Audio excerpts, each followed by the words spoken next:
Good morning, everybody. Welcome to Coffee Chat with Lindsey and Neely. Hey, y'all. We just had some stress coming into this live stream. It was very exciting. It was. We were about to head to Plan B, but then Plan A came through at the last second. Yeah. We use Restream as the software to stream our live streams. Mm-hmm. And we tried to log on and they were having technical issues. And so they literally... We thought it was us at first. Well, of course, because it's usually us. Let's be honest. But literally 5 minutes ago, they resolved the issue. So we were able to not have to go to Plan B, which would have been, it would have been very confusing for all. It would have been clunky, yes. To say the least. Yes. And I will address my... coffee on me? Oh, dear. I will address my lighting situation. It relates to the topic of the day, so we will leave it the way it is. My kids always make fun of me when I have like the red lights on because they're like, the neighbors are just gonna think weird things when they look in our window and see the red light. And like, because I'll have it on when I'm exercising, so I'm like bouncing on the trampoline and the red light is on. They're like, what is going on in there? I'd be like, listen, people may think weird things seeing red light emitting from my windows, but I would argue, why are you looking in my windows? True. And you're welcome, because you probably have too much blue light and need more red light anyway. So 100% service to the world. Accurate. And if you're willing to go to the trouble to come and peek in on me, you get to enjoy all that you witness. Exactly. That's all that infrared light. That is on you. I can take no responsibility for that. Okay, good morning. Sing It gets the gold star for the first chat of the morning. Now, I would argue that it is not necessary to say black coffee, no cream. And why would you argue that, Neely? Well, because I have been influenced. It's redundant. Yep. Yeah. It is absolutely redundant. If you guys don't understand what we're talking about. I think some do. I'm pretty sure that Sing It gets it. Oh, sure. I think she said that on purpose. To stir the pot. To stir the coffee, if you will. Fantastic. I currently have some black decaf coffee. Excellent. Full stop. End of sentence. Yep. Decaf was an important adjective to throw in there. So that was clear. Yes. And it would not be indicated by the shade, the hue, if you will, of my coffee. Okay. Yes. I have non-black coffee. It is. You mean just coffee? Coffee with cream, therefore not black. Okay, solid or liquid. It is liquid. I'm not having ice cubes this morning. Yeah. Blaze is here. Hello. Straight Bro is here. Cindy is here. Hello. Rickwin. Hello. Sing It has half decaf. You don't have to put on the red light. Yeah. My name is not Roxanne, so apparently I do. Lockman has cinnamon in coffee with 280 grams of half and half. That is a hefty serving of half and half. I would maybe suggest you have half and half with a little bit of coffee, depending on the volume of your cup. We don't know how much coffee it is. It could be a sizable amount. I mean, I'm gonna be honest, I have had that amount of half and half many a time with my breve lattes, so I'm not one to judge. No, a breve latte whenever you're like not at home, you're like out and about. Mm-hmm. That's when a breve is appropriate for our family. Yes, well, and then I can make one at home if I wanted to. Like I have the little frother, froth up the milk. But I can't do it. I can't bring myself to do it. No, it's an but somehow ordering it at Starbucks is just something different. It's fine. I can do that. It's permissible outside of the realm of my home. There you go. And Mac is here from Murray, Kentucky. Dustin is here. Good afternoon. Purple Loving Nona is here listening while I deal with kitchen stuff. Oh man, that's like 95% of my life, dealing with kitchen stuff. And that is when I listen to most of my YouTube listenings is dealing with kitchen stuff and being interrupted every 2 minutes by very important things from tiny humans. Yes. All the insanely important things. Nari is here with red light on. Awesome. We are going to talk about a little bit about red light, but not so much about the red light therapy, but more about just light environment today. But we usually like to sit and chat for a little while before we get into the topic. If anybody does have specific questions that you have burning that you would like answered, go ahead and put those in the chat. Okay, so 1 cup, I measure 290 grams ground beans. So maybe that's the total amount rather than just the half and half.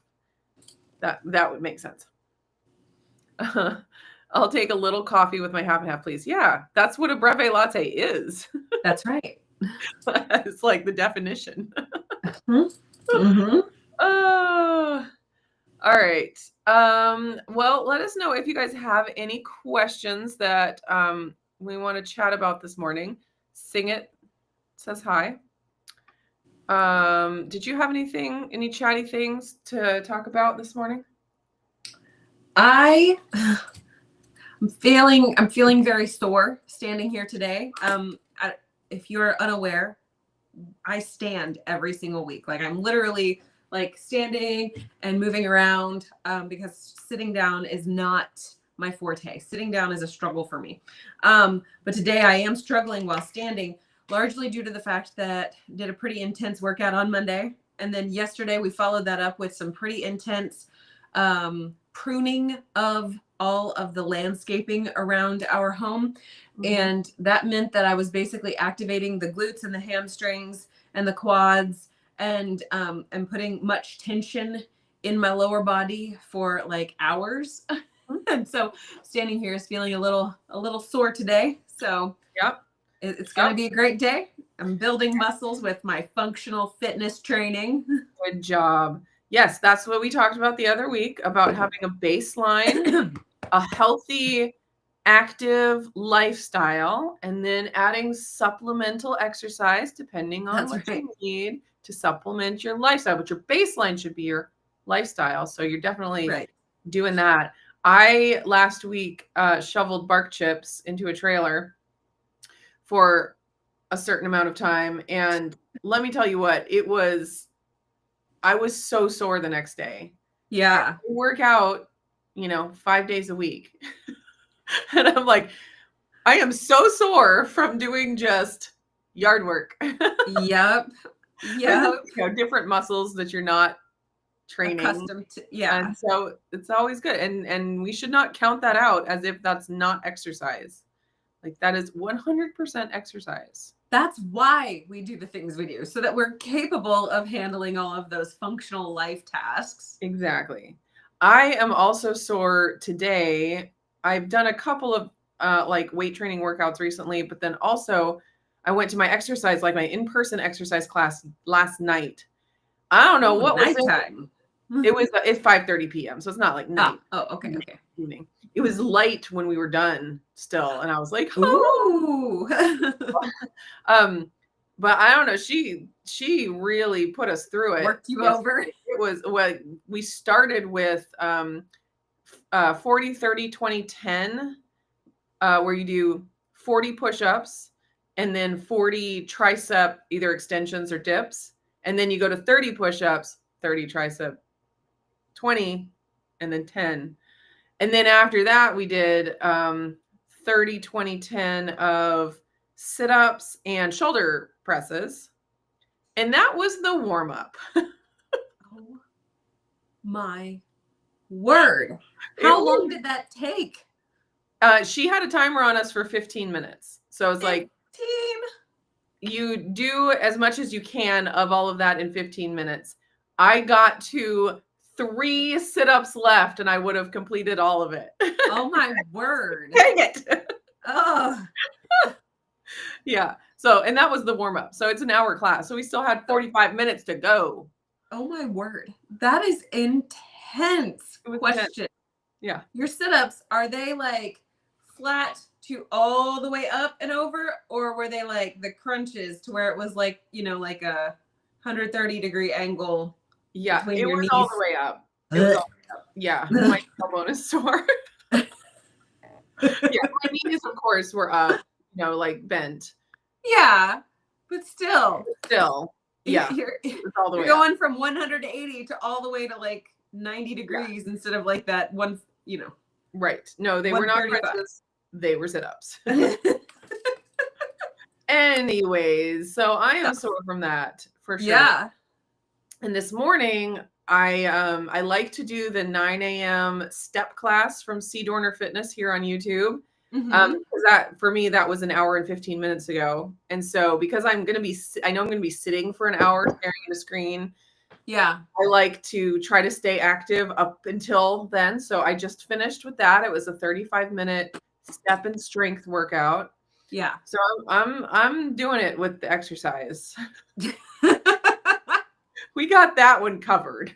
I almost feel like with exercise, whenever you start to feel the soreness, it's better to just lean into it and keep moving, because as soon as you sit down for a few minutes, your body just like turns rigid and stiff to where if you try to move, it's like trying to move rusty metal. Mm-hmm.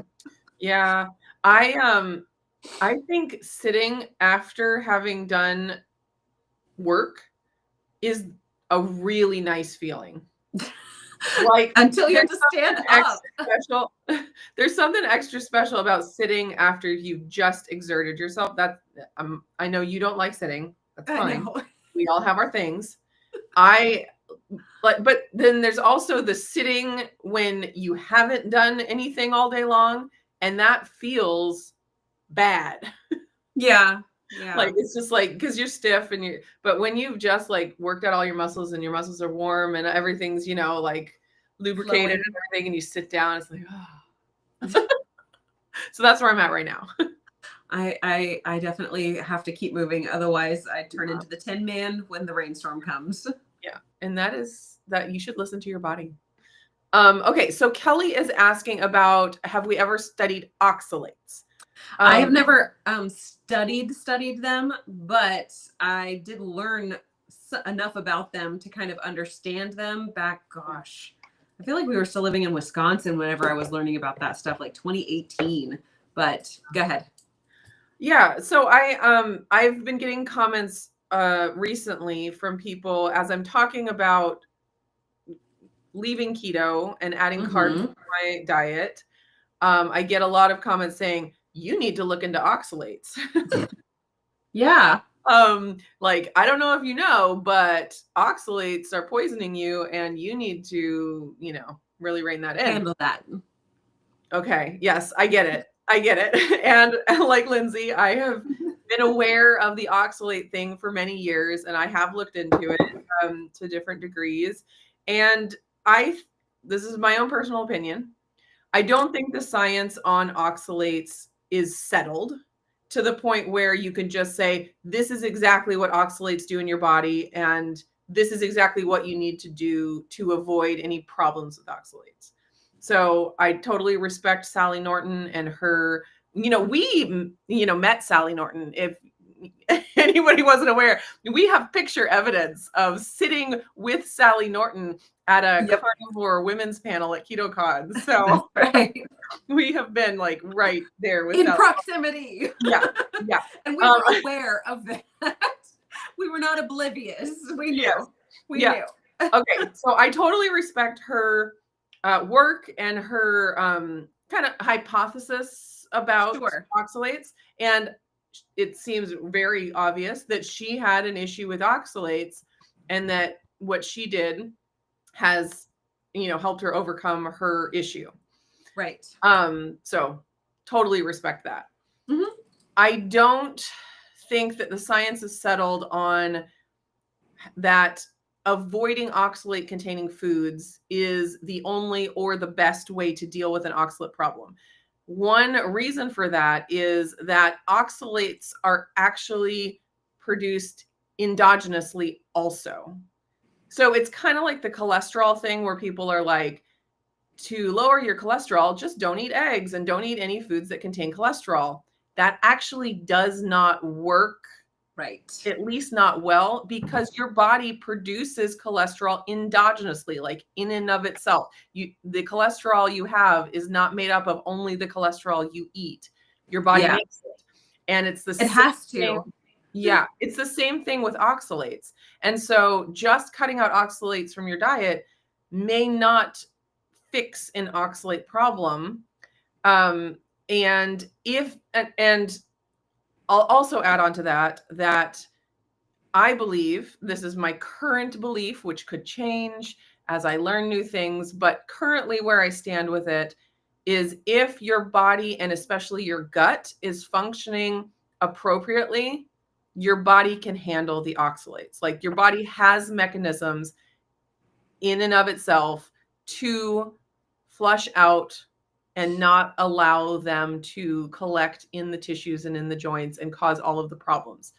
Yes. If your body is functioning appropriately. But there are different kinds of oxalate related conditions that you can have. Things where your body doesn't detox. Like if you have really bad gut health, maybe your body doesn't get rid of the oxalates appropriately. And that's where they can build up. There's also different conditions where your body can overproduce oxalates. Like we were talking about, your body does produce them for certain reasons. And maybe your body is stuck in some kind of a place where it overproduces oxalates. That would also be a dysfunction.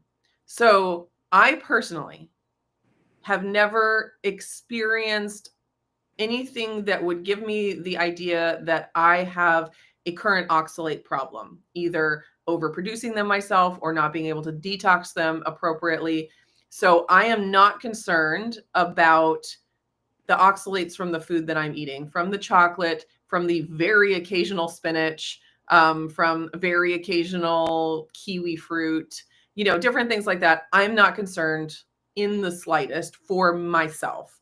Now, I'm not going to go out and start having spinach smoothies every day and overdosing on almond flour treats every day, because those are high oxalate containing foods. And I do think that overdoing something like that is a problem. It could be a problem. Overdoing anything could be a problem. I'm not concerned. So I'm not worried about it, but I'm also not basing my diet 100% around oxalate containing foods, because I don't base my diet 100% around anything. I value diversity. So anyways, that's where I'm at on that. And again, that is only my personal opinion at this very point in time. It is subject to change. Yeah. Mm-hmm. Do you have any other thoughts on that? So talking about oxalates kind of also sort of pushes my mind towards the phytic acid conversation. Do you remember when that was kind of a big deal with Weston A. Price? Like soaking and sprouting, reducing phytic acid, anti-nutrients. So, given the fact that you don't consume a ton of like a high volume of high oxalate foods consistently, but you are adding back in like the einkorn and certain things of that nature, those grains tend to have the phytic acids, which are the protector of that. Do you think that phytic acid would be a problem for you now that you have modified your food choices? I mean, I haven't noticed anything yet. Like I'll keep my eyes open for any kind of... So if your teeth start crumbling out of your head, you'll think maybe. Yeah, I just had a dentist appointment recently. No new cavities. All good there. No crumbling. If I have any kind of nutrient deficiency, like if anti-nutrients in my diet are causing my body not to absorb anything, then that will end up showing up as a deficiency. So right. I definitely will keep an eye on that. I had somebody tell me recently in one of my videos talking about iron that the reason that my iron went down is because I was eating bread and bread leaches iron from your body, and that I should really listen to Dr. Davis. And I was like, bless your heart. Well, first of all, when my iron was the lowest, I hadn't eaten bread for like 20 years. So I'm eating bread now very sparingly, and only einkorn flour bread. And my iron status is better than it's been in I don't know how many years. So it's just like, context matters. I should have brought that cup today instead of this mug. We should have just a banner on the bottom of all of our live streams. We need it. Like, it needs to happen. Context matters. Okay. 100%. So that was a good question. I appreciate that, because I do have thoughts about it. And again, I'm not going out and teaching people about oxalates. I'm not at that place where I'm like, this is definitely it, and everyone needs to know what I have to say about it. I just have my own personal beliefs and opinions from the research that I have done and the experience I have had. And so that's all I'm sharing. Everyone gets to decide on their own. I'm not telling anyone what they should do. And I have a dear friend, Natalie, who she's she's not a carnivore anymore. She's real close to carnivore. And she lives near you, doesn't she? She lives near me. She buys eggs for me occasionally. She was on the Reversed TV series with Holly Hogan and Dr. Kiltz and all the people.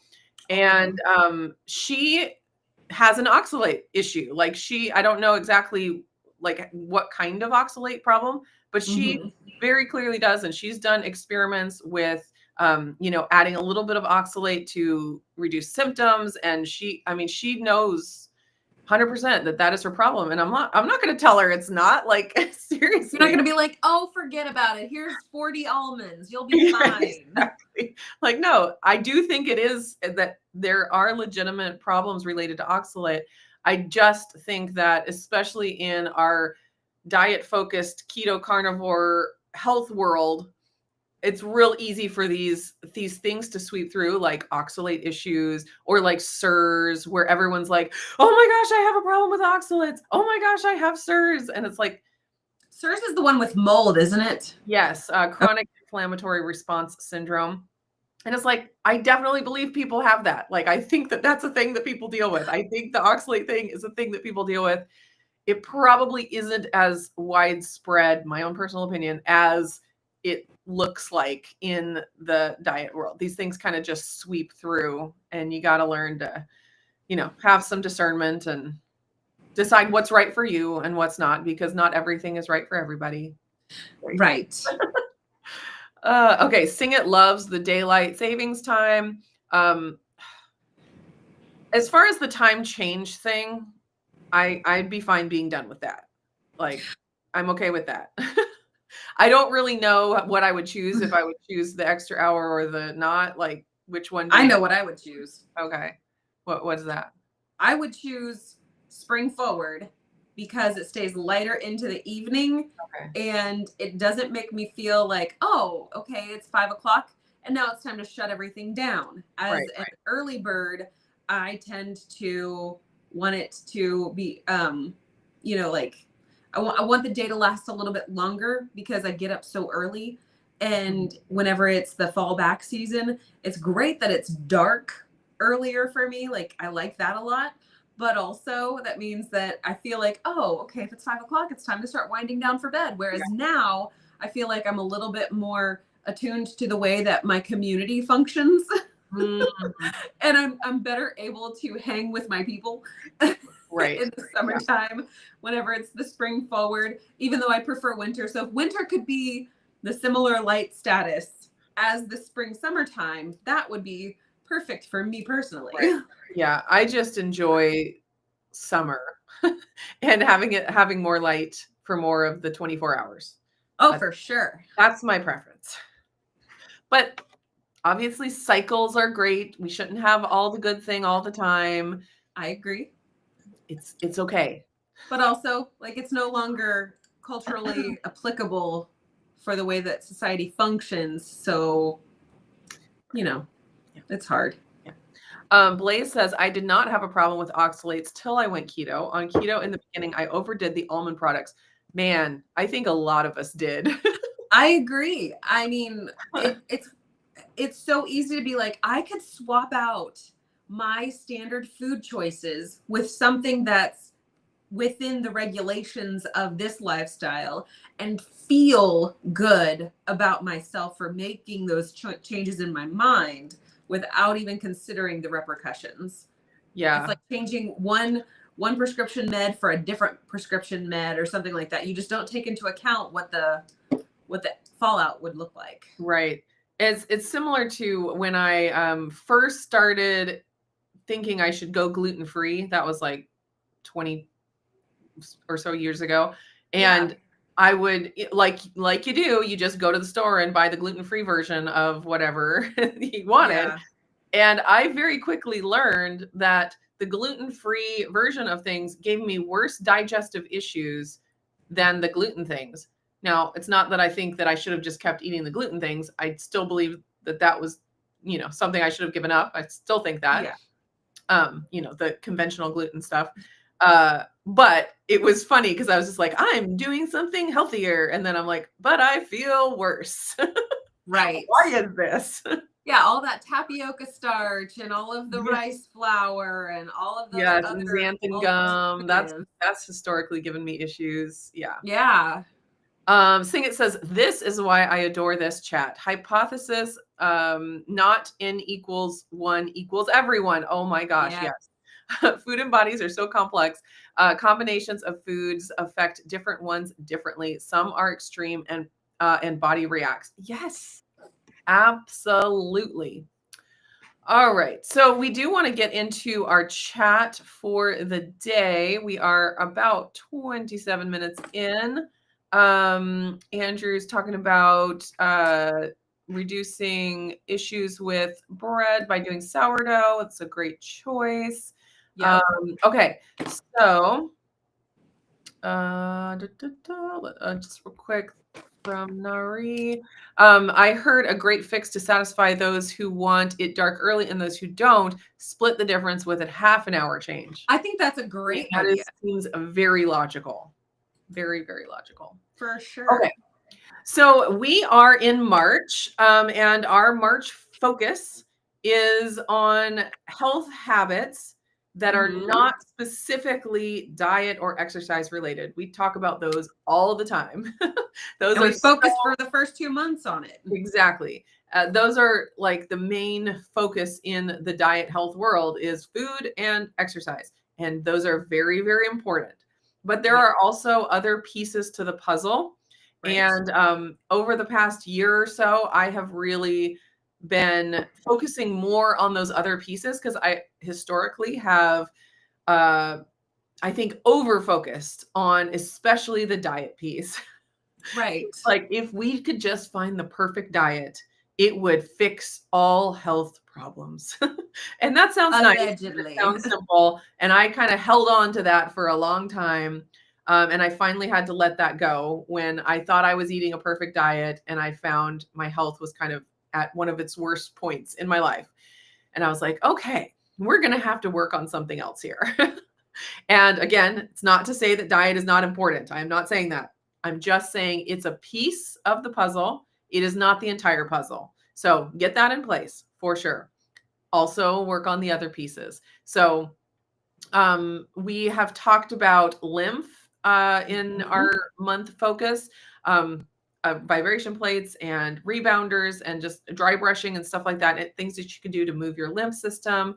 What else did we talk about already? Last year we discussed our trackers, like our watches and our tracker fitness rings that just kind of help us to have more understanding about like our sleep overall. Like we get better understanding like what our HRV, heart rate variability is, what we can do in order to improve those markers that are not like they're not short-term fixes. You know, if you're bloated, you can cut out a couple of food groups and be unbloated 48 hours later and then whatever. But I don't know how do you follow that up. But But those longer term things, like how well you sleep, how well you recover from doing physical activity in your life, just how do you function as a human, and how do you make that functioning improve for the long term, so that you have a long health span, not just a long lifespan. Yes. Yeah. And I think one of the themes for a lot of these health hacks, including diet and exercise, is getting back to natural, although I hesitate to use that word, natural, or historical, traditional. Sort of, but there are historical and traditional things that we don't want to get back to. That's fair. And then fair. I also, struggle with, there's a fallacy about, I think they call it the natural fallacy or something, where just because that's what was done, ancestors did, therefore it is the best.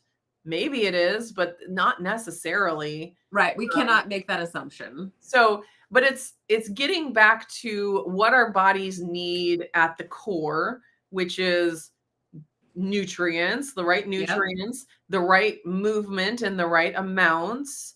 And then also things that we're going to talk about today, like the right light environment. We kind of, and I don't think there's any big conspiracy behind this, but we live in an environment where the light that we are exposed to for a lot of the day, if we live in our lifestyle, is just not natural. Right. It doesn't mimic what we would get from the sun if we were living outside most of the day. Yeah. And it's because there are different wavelengths of light that are filtered out, and different wavelengths of light that maybe are amplified. Whereas when we get light from the sun, we're getting all the wavelengths of light in a really good amount and balance. Yeah, it's balance. And so these, little lifestyle things like addressing our light environment, doing things like red light therapy, or wearing blue blockers, or turning our phone screens to be more red.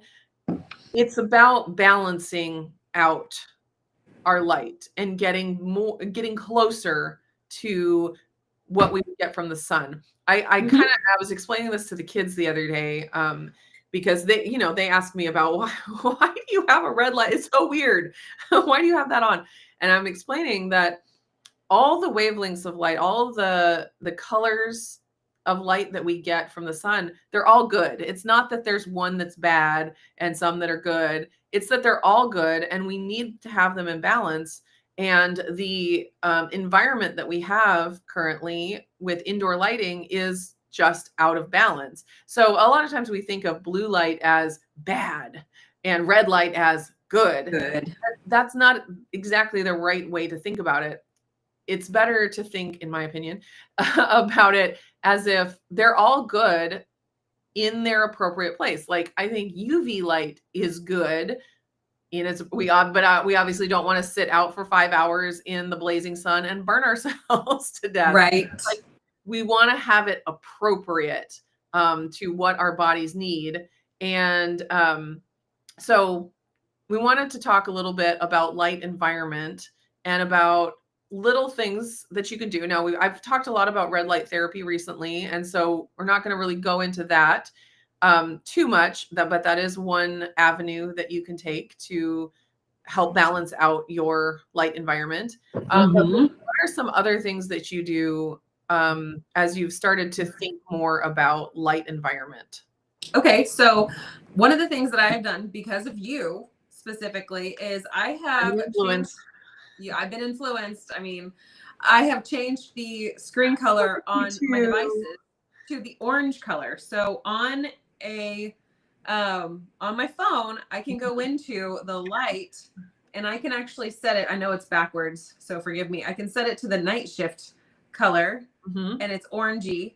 So it's that, or if I take it off, then it's definitely more brilliantly white or blue, so to speak. But then whenever I touch the button, it goes more orange. And to me, this has become my new norm. My My screen here that I'm talking to you on is orange. My phone is orange. And that does mean if I'm looking for something like with a specific color, I do have to take that off. Yes. Which is mildly inconvenient. Yes. But it's one of those things where I can check the actual color of it and then I go right back into the orange tone. Mm-hmm. And I struggle to look at screens that are not orange hued now. Same.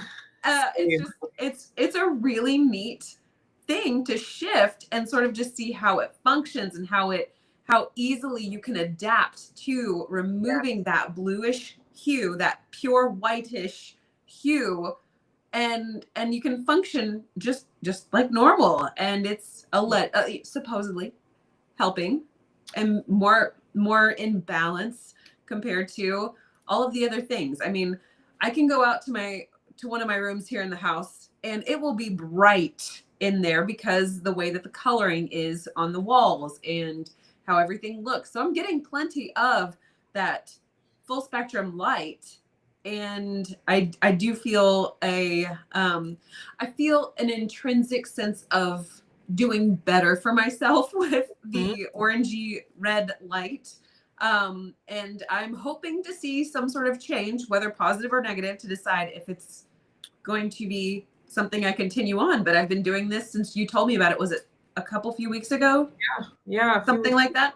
So ever since then, and it's just already built into my phone. So I don't even have to find something special to do it. I can just execute and not have to think about it. And it's quite nice. Yeah. So I use the app called Twilight. Mm-hmm. And it's free. I think they have a paid version, but I still haven't figured out what else they offer. Like, it does all the things I need. Yeah. So I use that, and you can, make it as red as you want, like super red.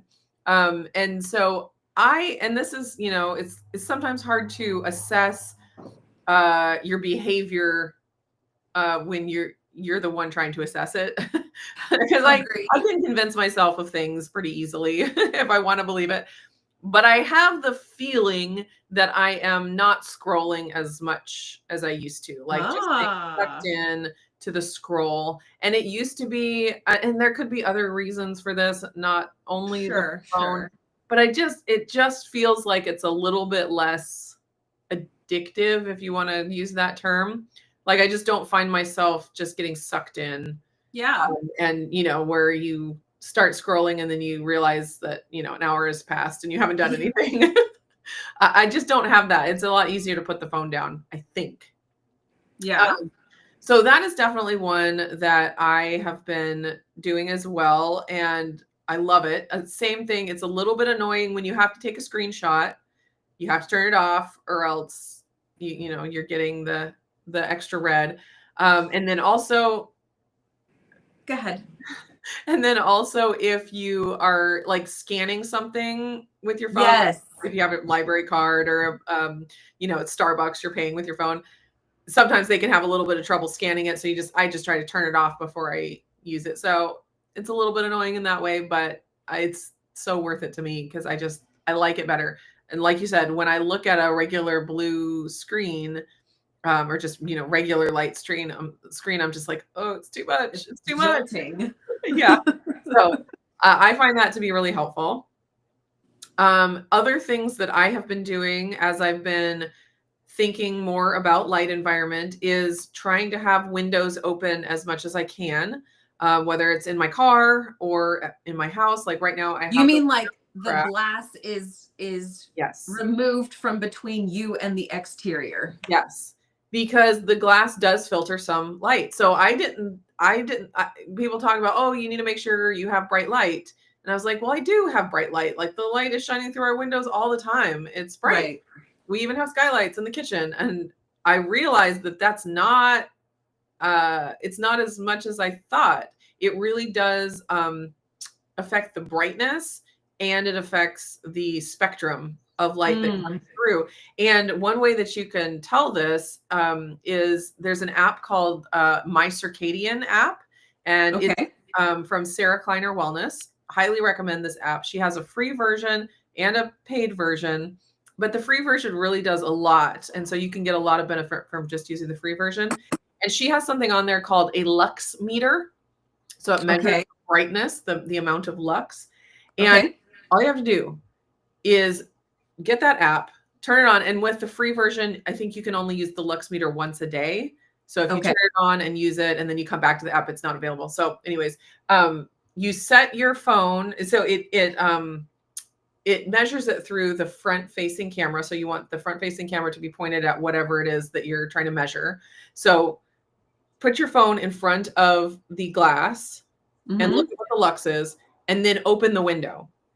And I couldn't believe the difference in the lux, the amount of lux with the window open versus closed. I was like, because you don't really notice it visually. Yeah. Just opening a window doesn't seem like it makes it brighter, but it was a huge difference. That's pretty. And then you're also getting the full spectrum of light coming through the window rather than through the glass. So yeah, that's another thing I've been doing. So having windows open as much as I can, which is hard in the wintertime because we have heating bills and all that. And not all of us are made of money. Yeah, not all of us. I know we're not. But then also in the car. So I've always had a little bit of car sickness issue, not ever anything dramatic. Just, a little queasy, but I can't read in the car. I get queasy. And the kids, some of the kids will have a little bit of issue with it. And you know how you're always like, oh, just crack the window to get some fresh air. And I definitely think the fresh air makes a difference. But I was also like, I wonder if the light makes a difference. Oh, that is interesting. Yeah. So I've been, just thinking about that. And so anytime I'm in the car that I can have the windows down or the sunroof open, I try to do that and just getting as much full spectrum light throughout the day as possible. It's another one of those things where it's just habits. It's not like it's adding any extra time to my life. It's just, except when I forget to close the sunroof and then I have to rush out and close it when it starts to rain or something. But it's just like, I just have the windows open more often. Like right now, I'm sitting here in front of my ring light. Of course, I have my red light on, which is nice because that helps balance things out. But I just have my window open, maybe 6 inches. It's not super warm outside. It's not super cold either. So I wouldn't want to just have all my windows open all day. It'd be a little too cold, but I can have it cracked and just get a little bit of the fresh air and the full spectrum light. So that's another one of the habits.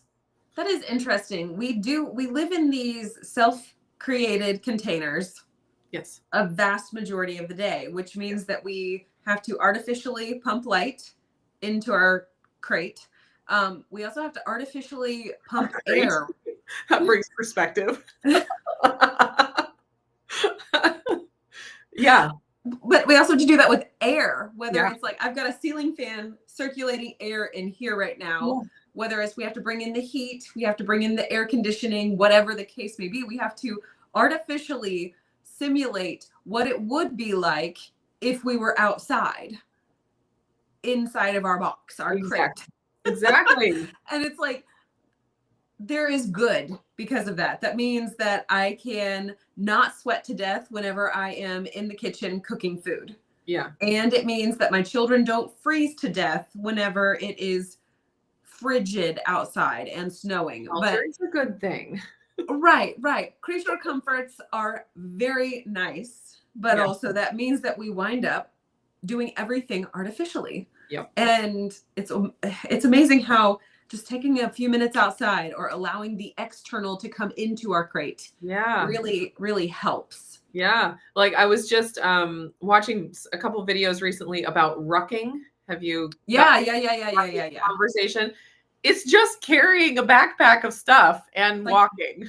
Just give your kid a piggyback ride for 20 minutes while you walk around the property. And you just imagine. And so it's like all the products that go along with it, like get a rucksack with these like weights that go in it. And you're like, or the weighted vests. Like you can wear I have one. Like I'm not saying they're bad. I'm just saying you have to kind of stand back and laugh at it and think about the lady in Africa who has their baby strapped to their back and they're walking to the watering hole balancing things on their heads. It is like, Americans are so ridiculous. We have to artificially recreate these environments for ourselves when those environments already exist. Now, I will say, I do appreciate modern society quite a lot. Absolutely. Me too. I appreciate that you and I are able to do this every single week. Absolutely. I also understand that if I go out back there all the way to where the trees are and just sit down in the grass and the roots and the fallen leaves and everything like that, the internet doesn't work for me out there. So this would not be happening. Right. So I can appreciate that having tasks to accomplish within the confines of my crate are still good. Yes. Yes. It's just good to have the perspective. Right. And to recognize the drawbacks of modern convenience, appreciate them for what they are, but also balance them out with other things. And it also gives you the ability to weigh the pros and cons. You know, some people, which is which, you know, if you're just thinking, if you're not thinking about it, then you don't have the ability to weigh the pros and cons. Sure. And so once you kind of look at the cons and you're able to really see them, then you can have a little bit better perspective on what's really worth it and what's not. Maybe it is worth it to, I don't know, build a kitchen outside. So you are cooking outside, and, you know, like whatever it is. Sure. Or, you know, maybe it's worth it to create a workout program that you do outdoors rather than indoors, or whatever. It's just having the information helps you make those decisions and balance it out better. Because I'm not saying we all just need to go back to nature and everyone needs to sleep under the stars every night and, you know, be very cold in the winter and be very hot in the summer and don't ever let yourself have any comfort. No. Or everyone needs to start drinking out of the creek because filtered water is unnatural. You know, it's like, obviously. Yeah, but dysentery is also not natural, so. Well, it is kind of natural. Yes, so. But that's one of the natural that we don't want. Like, that's where the whole nature fallacy thing really comes into play. There you go. Indoor plumbing, let me tell you, is fantastic. The ability to wash one's hands or use penicillin when necessary is a great marvel of the modern era. Yes. Just going to the bathroom and flushing it and not having to think about it. Like, in so much of history and even so much of the world still today, people deal with human excrement as a daily part of their life, and we don't. Like, unless we have a newborn baby. Fair. Or a potty training toddler. Think about it. Like, imagine where you have to think about it all the time. Like, it's just part of your everyday. Like, we can just flush it and we don't. Like, that is amazing and not a comfort that I want to give up. Same. Yeah. I really appreciate that modern marvel. Absolutely. Okay. So then also talking about this red light I have over here, and I will show you it. This one is not one that I use for red light therapy. It's just a LED light. And it's marketed on Amazon as red light therapy, and you could use it, but it's just not going to have, let me get it back up here. It's not going to have as much power as, you know, one of the panels. So I don't know. I mean, I'm sure it has some benefit for sure. But what I use those for is just to balance out, like if I have a screen on, like I have my screen over here that I use for my exercise videos and stuff and YouTube. And so when I have that on, I have this on, and it, in my mind, and, you know, I'm not being scientific about this. I don't have any like meters where I can check all of this stuff, but I'm like, I think it balances it out a little bit more. Like, it introduces that color in the spectrum where it might not otherwise be. Yes. And so again, it's kind of like thinking about nutrient deficiencies, where it's not that any nutrient is better than the other, per se. It's that we want the right amount of all of them. Right. And we don't want some big imbalance. And it's the same with the light spectrum. Mm-hmm. We know with a lot of the indoor lighting that we have today and screen lighting, we're getting more of the blue light than is good for us. Yeah. It's like out of balance. And so when we can bring in other lights or adjust the temperature of our screens, it just brings things a little bit more into balance. So that's what I do with this. And I have a couple of these lights, and I want to put one down in the basement with the TV and get into the habit of just turning it on, because you don't really notice it terribly when you have other lights on. When it's the only light in the room, obviously it makes everything very red. But like right now, if I had the screen on over here and I was watching it, it wouldn't look weird to have this on. It's just one of those habit things to try to balance things out. And yes, we could just go outside. We could. And I think Philips brand, they actually have those hue light bulbs they're not cheap. Okay. But you can modify the temperature color on all of those lights. So at certain points in the time, like if you're doing tedious tasks, like if you're sewing something or doing intricate detail work, you kind of don't want light that sort of distorts things. Like having that super bright daylight is very nice to use.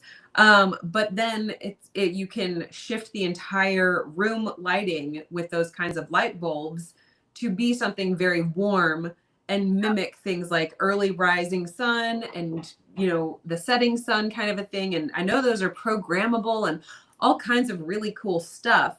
So it's not just like that red light that you've got is like the only option, or changing your screen on your devices. That's not like the only thing you have as tools in this box, as I spit that was gross.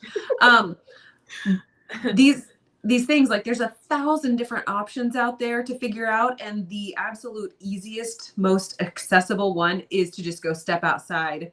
Yeah. If it's like, if you can, in order to just get some of that light into your retinas. Yeah. Another thing that I got for the kids is, because we don't have a very good like lamp setup in our living room. The only lights in there are just the overhead lights. And so at night, when they want to sit on the couch and read a book, they don't think about it. They just turn on the overhead lights, and it's like, and I big light. No. So I got them book lights. The brand I got was Hooga, Hooga, I believe. And they're just little clip-on book lights, and they have a red mode, an amber mode, and then a daylight mode. Nice. And they were like $15. Yeah. It's not like it's expensive or anything, but I think to read, they usually use the amber mode. Yeah. In the evening. And I mean, that's another easy option. Absolutely. Yeah. Absolutely. Yeah. I'm going to I need to get Molly something like that. She reads every single night. And she always has her lamp on, which actually glows quite bright. And quite like, not daylight, but it's not warm enough, I don't think, as far as the hue is concerned. So I might look into switching out the bulb or getting her something smaller like that, so it's not quite so invasive whenever it's time to be winding your brain down. Right. I switched out the bulbs in a lot of like the girls' lamp in their room, so it's a much more amber tone now, which is nice. And they said that they liked it because it was super bright white before, and I was like, It almost feels clinical whenever it's too daylight white or fluorescent. Like clinical is like the strongest word I can use to describe that. Yeah, and there are a lot of options now for amber lights and red lights if you want to have like a dedicated lamp that just has a red bulb.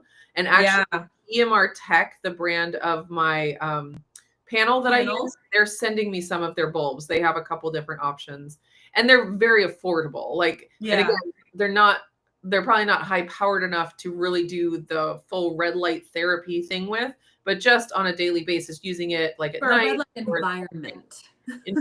Yes. Like we talked about, having a baseline of our lifestyle. And then, depending on what health things you're dealing with, maybe the supplemental extra red light with the red light therapy is appropriate or not. So yeah.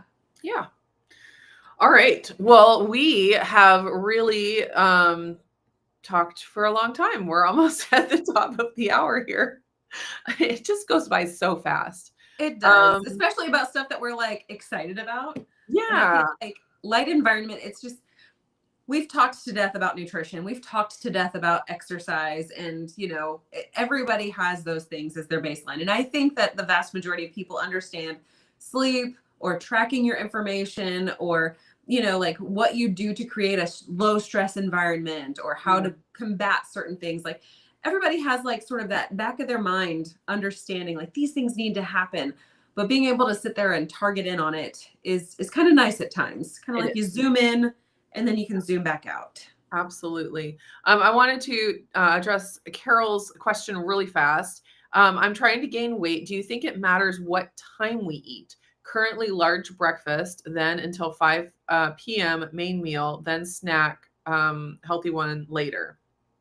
Do you have any thoughts on that? That's interesting. I actually, I don't have any specific thoughts, because if you're trying to gain weight, I think you have to do a whole lot of overeating and a whole lot of sedentary lifestyle in order to actually pack on poundage. And I can't imagine that very many people desire to only gain just body mass, but a specific type of body mass. Like, if I were to be trying to gain weight, I would specifically be trying to gain muscle or skeletal mass, which, I mean, both of those things are harder to achieve. And so I think that trying to just say, like, the whole, what's his name? Dr. Jade Teta, you know, like, if you're eating less, you need to move less. If you're eating more, you need to move more. But if you're going to gain weight, you need to be eating more and moving less to achieve that. But then also, I think that our bodies are really, really well designed. And I don't know that we are able to overcome certain aspects of our biology in such a way where we can outsmart every possible thing. So I don't know. I think I don't really know how to address that, to be honest. My only thought, just reading what you wrote, is that I think unless gaining weight is easy for you, trying to gain weight on only 2 meals a day is going to be difficult. I think I could gain weight on 2 meals a day because I can eat pretty hefty meals and I gain weight easily. Sure. But if you're a person, which it sounds like, that struggles to gain weight, adding in at least that third meal in the middle of the day is going to be important. That's just my own, initial thought. Mm-hmm. Because like Lindsey said, it has, you have to overeat. You have to eat more than your body needs to function for the day, because you want it to take the excess and turn it into either muscle or fat, depending on what your goals are. So definitely think about adding in another meal there, and then eating things because clearly there are things that are easier to overeat or easier to eat more of, and then other things that are more satiating. And, so it's like adding butter to your potato is going to make it a lot easier for you to eat more. Or, eating carbs with protein and fat, like having all the macros together makes it easier to eat more. Or a variety of flavor profiles. So having something a little salty, something a little savory, something a little sweet, and then you can come back around and around and around way easier. Yeah. So just using some of those tricks and then trying to eat more often would be my initial thoughts. Good. Yeah. Yeah. Okay. Well, we are going to hop off of here, and thank you everyone for joining us. We have one more week of our March focus. So we will be back with some more thoughts about healthy habits that are not indeed or exercise. And let us know if you have any questions in the comments of this video, and we can work on adding that in. So, yep. Thanks for joining, everybody. We'll see you next time. Bye.